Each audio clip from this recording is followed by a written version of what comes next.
Sid, can you take us through the face-off with Zetterberg late in the second that you lost? They scored after that. Yeah, the puck bounced right over both of our sticks and ended up behind him, and then they kind of got a cycle going. I think I blocked a shot, Franzen shot. It went to somebody else on the right point. Scuds blocked that shot, and then I think Franzen got the puck off the bounce off the boards and hit Flowers' leg.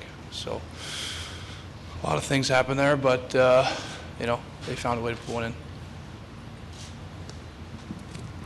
Did you have some flashbacks and not a good way? They kind of slowed you down and they scored some lucky goals off of your goalie? No flashbacks. I mean, we expect it to be tight. I mean, that's the way it is. You know, I thought we'd generate some pretty good scoring chances.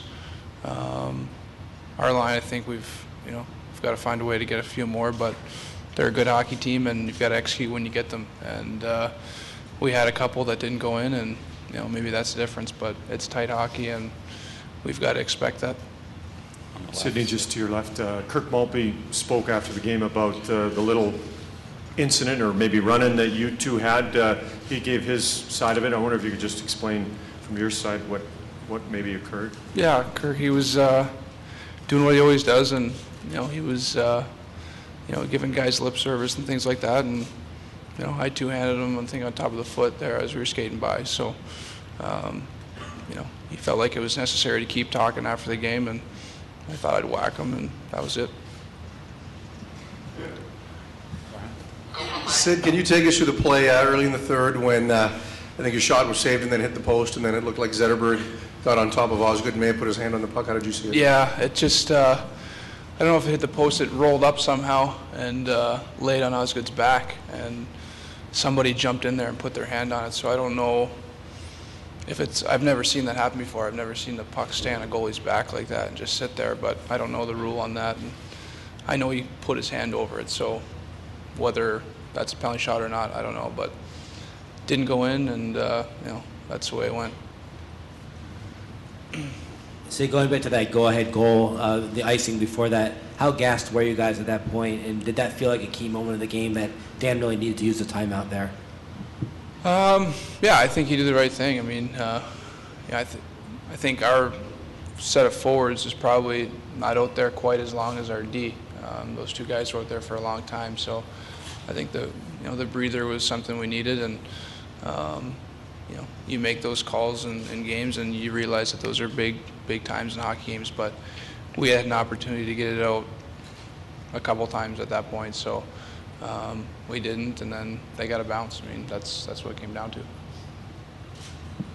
Sid, can you talk about that second goal for Detroit, how deflating it was to play such a tough second period and then to have them score in the final minute?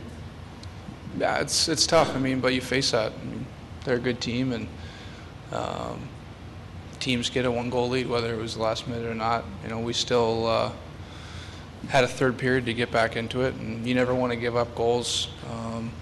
You know, first minute in and last minute like that. And those are key times in games, but at the same time, we didn't give up or anything like that. And you know, there's lots of hockey left, so you know, it's always easy to look at those things as turning points after everything's said and done. But you know, it's a 2-1 game. We're still in it.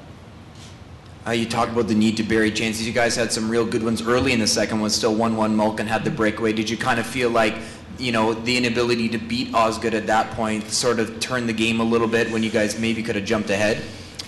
We had an opportunity for sure. You know, we could have put them back on their heels a bit, but I don't think we slowed down the third. We probably didn't get quite the quality with the 2-on-1 that we got in the breakaway in the second, but we still got a few chances around the net. And you know, I think we got 13 shots in the second and third, so we found a way to generate some good scoring opportunities, and we tried to stick with things, but certainly if we would have buried a couple there, we would have put ourselves in a better position. Sid, 2 of their goals came bounces off the end boards. Is there any place in the league with boards quite like that? No, I mean, I haven't seen them. I mean, it's amazing. It makes the game even quicker. You know, just when you think the game is quick and you see the bounces that the boards have. I mean, for goalies, for defense, for everybody, they're pretty tough to read. So it makes things a little quicker, and they got a couple members' bounces tonight, and hopefully we'll get ours back. Take one more.